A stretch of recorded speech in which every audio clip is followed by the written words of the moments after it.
Hello everyone, আসসালামু আলাইকুম। Welcome back to my channel. আজকে আপনাদের সাথে শেয়ার করব স্পাইরাল পটেটো বা টর্নেডো পটেটো রেসিপি। কোনো রকমের মেশিন ছাড়াই খুব সহজে ছুরির সাহায্যে কিভাবে আলুটাকে এভাবে কেটে নিতে পারবেন সেই টিপস সহ আজকের এই স্পাইরাল পটেটোর রেসিপিটা আপনাদের সাথে শেয়ার করেছি। এই আলুগুলো কিন্তু কাটা একেবারেই সহজ। আশা করছি আজকের এই সহজ রেসিপিটা আপনাদের কাছে ভালো লাগবে। প্রথমে আমি কিছু আলু নিয়ে নিয়েছি, আর এটার খোসাটা আমি ফেলে দিব না, খোসাটা সহই এটা তৈরি করব। তাই এটাকে খুব ভালো করে কয়েকবার পানি পরিবর্তন করে ধুয়ে নিতে হবে।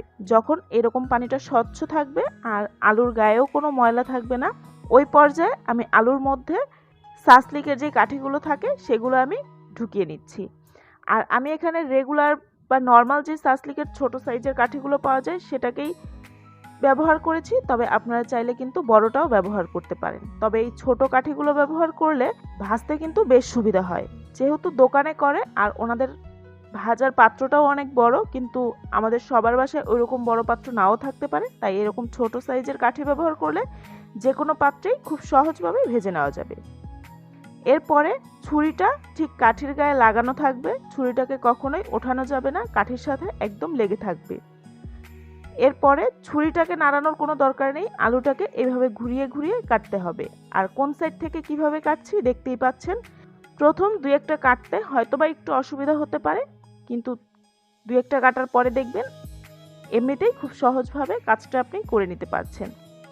আমি কিন্তু এখানে ছুরিটা ঘোরাচ্ছি না, শুধুমাত্র আলুগুলোকে ঘুরিয়ে ঘুরিয়ে কেটে নিচ্ছি। আর এইভাবে ঘোরালে প্রতিটা রাউন্ড দেখা যায় এবং আলুগুলো কেটে যাচ্ছে কিনা সেটাও কিন্তু বোঝা যায়।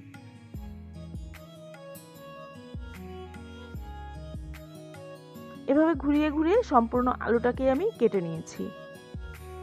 এরপরে হাত দিয়ে আস্তে আস্তে আলুটাকে এভাবে একটু টেনে টেনে লম্বা করে নিচ্ছি। আমি আলুগুলো কেটেছি এইরকম একটু মোটা রেখে, আর এটা কিন্তু ভাজার পরে আরও কিছুটা চুপসে যাবে। আপনারা আপনাদের পছন্দ মতো মোটা বা পাতলা করে কিন্তু কেটে নিতে পারেন। আর দেখতেই পেলেন খুব সহজভাবে কিন্তু ছুরি দিয়ে আলুগুলো কাটা হয়ে গেল, কোনো রকম মেশিন ছাড়াই। এই কাজটা একটু আস্তে আস্তে করতে হবে, অনেক সময় দেখা যায় জোরে টান লাগলে আলুগুলো ভেঙে বা ছিঁড়েও যেতে পারে। প্রত্যেকটা আলু আমি এভাবে কেটে পানির মধ্যে এটাকে 10 মিনিটের জন্য ভিজিয়ে রাখবো।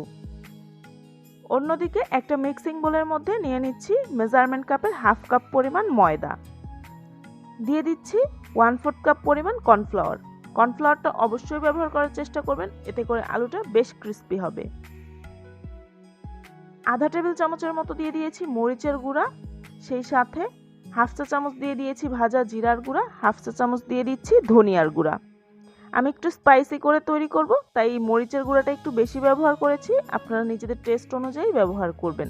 স্বাদ মতো কিছুটা লবণ দিয়ে এখন এই সব কিছুকে খুব ভালো করে একসাথে মিশিয়ে নিচ্ছি।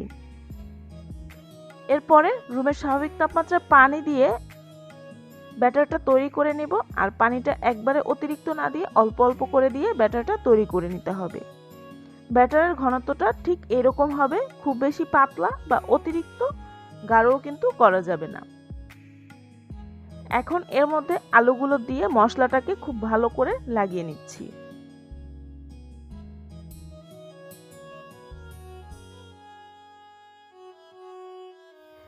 খুব ভালো করে মশলাগুলো লাগানো হয়ে গেলে আলতো হাতে একটু মশলাটা ঝেড়ে ফেলে দিয়ে এটাকে গরম তেলের মধ্যে ভেজে নিচ্ছি।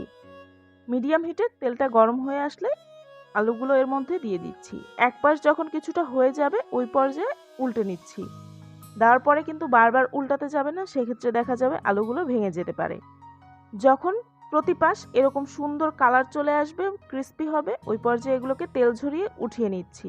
উঠিয়ে নেওয়ার পরে এর মধ্যে আমি কিছুটা চাট মশলা এবং চিলি ফ্লেক্স হাত দিয়ে খুব ভালো করে এটার মধ্যে দিয়ে দিয়েছি। তৈরি হয়ে গেল দারুণ মজার স্পাইরাল পটেটো বা টর্নেডো পটেটো। দেখতেই পেলেন খুব সহজভাবেই কিন্তু এটা তৈরি করা যায়। আশা করছি আজকের এই রেসিপিটা আপনাদের কাছে ভালো লেগেছে। যদি ভালো লেগে থাকে ভিডিওটিতে একটি লাইক দিয়ে ফ্রেন্ডস অ্যান্ড ফ্যামিলির সাথে আমার আজকের রেসিপিটা শেয়ার করবেন। সবাই খুব বেশি ভালো থাকবেন। আল্লাহ হাফেজ।